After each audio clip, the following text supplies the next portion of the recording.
नमस्कार। आकाशवाणी से विश्व दर्पण के साथ मैं रत्ना पांडे।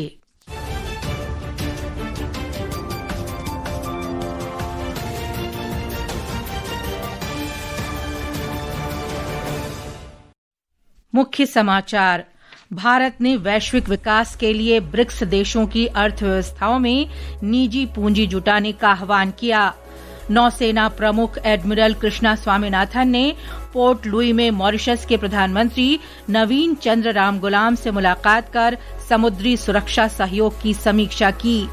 पाकिस्तान के कब्जे वाले जम्मू कश्मीर में तनाव जारी।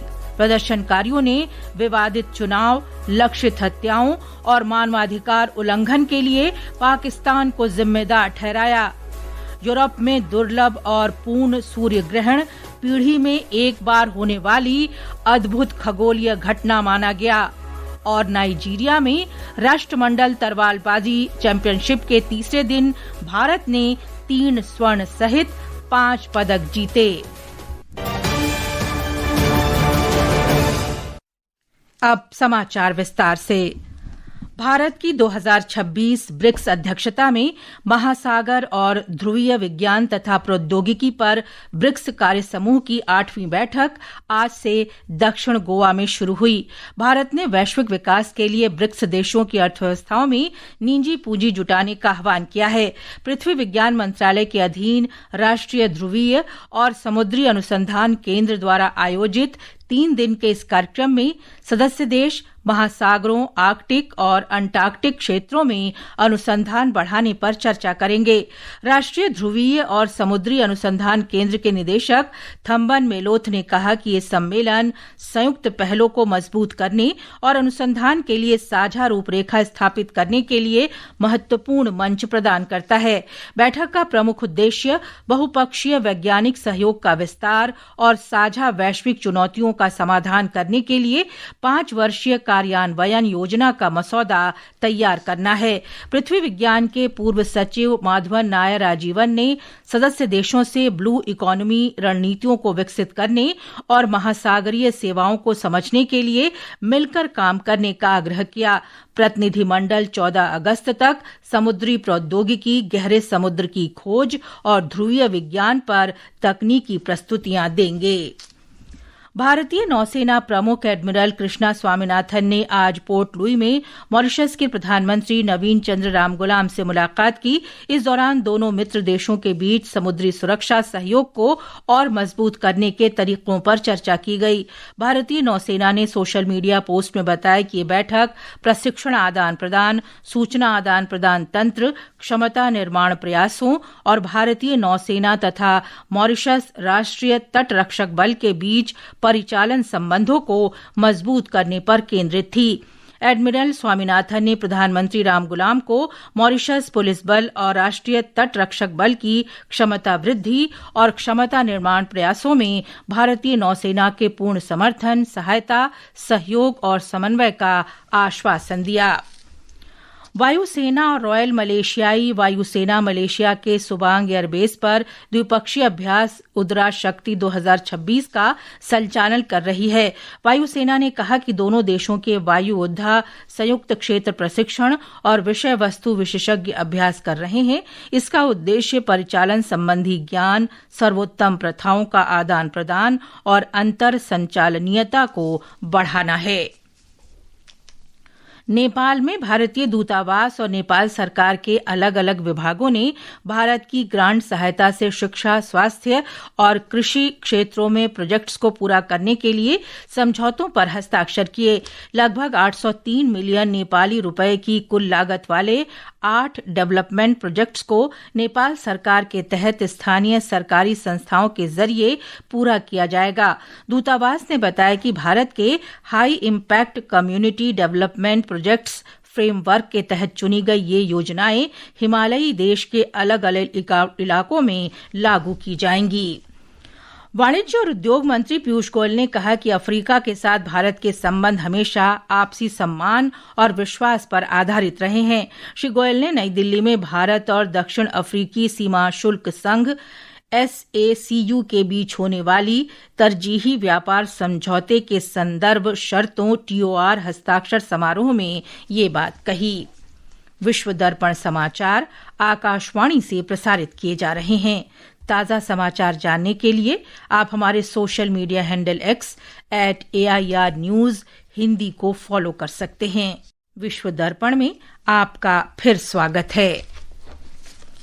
पाकिस्तान के कब्जे वाले जम्मू कश्मीर में तनाव जारी, प्रदर्शनकारियों ने विवादित चुनाव, लक्षित हत्याओं और मानवाधिकार उल्लंघन के लिए पाकिस्तान को जिम्मेदार ठहराया। एक रिपोर्ट।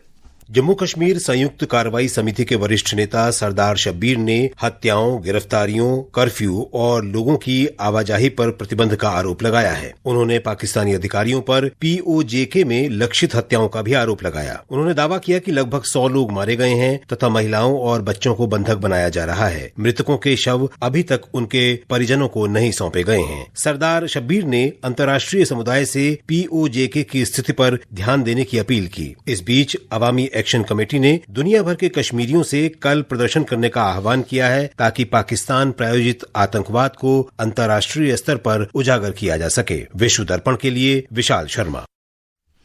जापान के रक्षा मंत्रालय ने कहा है कि उत्तर कोरिया ने आज समुद्र की ओर एक संदिग्ध बैलिस्टिक मिसाइल दागी।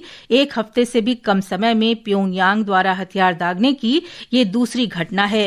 दक्षिण कोरिया की सेना ने भी बताया कि उत्तर कोरिया ने अपने पूर्वी तट से एक अज्ञात प्रोजेक्टाइल दागी है।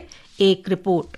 ये परीक्षण दक्षिण कोरिया और अमेरिका द्वारा अगले सप्ताह से बड़े पैमाने के अपने सालाना सैन्य अभ्यास शुरू करने की घोषणा के 2 दिन बाद हुआ है। उल्ची फ्रीडम शील्ड नाम के इस अभ्यास का उद्देश्य उत्तर कोरिया से संभावित खतरों के खिलाफ सैन्य तैयारी को मजबूत करना है। उत्तर कोरिया इस संयुक्त सैन्य अभ्यास का विरोध करता रहा है और इसे हमले की तैयारी बताता है। प्योंगयांग ने पहले भी ऐसे अभ्यासों का जवाब हथियारों के परीक्षण और कड़े बयानों से दिया है। पिछले सप्ताह दक्षिण कोरिया, अमेरिका और जापान ने उत्तर कोरिया से कम दूरी की बैलिस्टिक मिसाइल के परीक्षण का पता लगाया था। बताया जा रहा है कि जून के आखिर के बाद से देश का ये पहला बैलिस्टिक हथियार परीक्षण था। उत्तर कोरिया ने इस परीक्षण की पुष्टि नहीं की है। हालांकि वो अक्सर अपने हथियार परीक्षणों के विवरण परीक्षण के 1 दिन बाद जारी करता रहा है। विश्व दर्पण के लिए समाचार कक्ष से मैं मुकेश कुमार बल।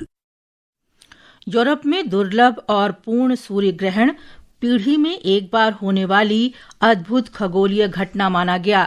ये सूर्य ग्रहण उत्तरी ग्रीनलैंड, आइसलैंड, उत्तरी रूस, अटलांटिक महासागर, स्पेन और पुर्तगाल के कुछ हिस्सों में दिखाई देगा। ब्रिटेन और यूरोप में आंशिक सूर्य ग्रहण होगा। आइसलैंड और उत्तरी स्पेन जैसे क्षेत्रों में सूर्यास्त के समय लगभग 2 मिनट के लिए पूरी तरह अंधकार छा जाएगा। ब्रिटेन और पश्चिमी यूरोप में सूर्य का 90 से 96% भाग ढका हुआ दिखाई देगा। भारत में ये सूर्य ग्रहण नहीं दिखेगा।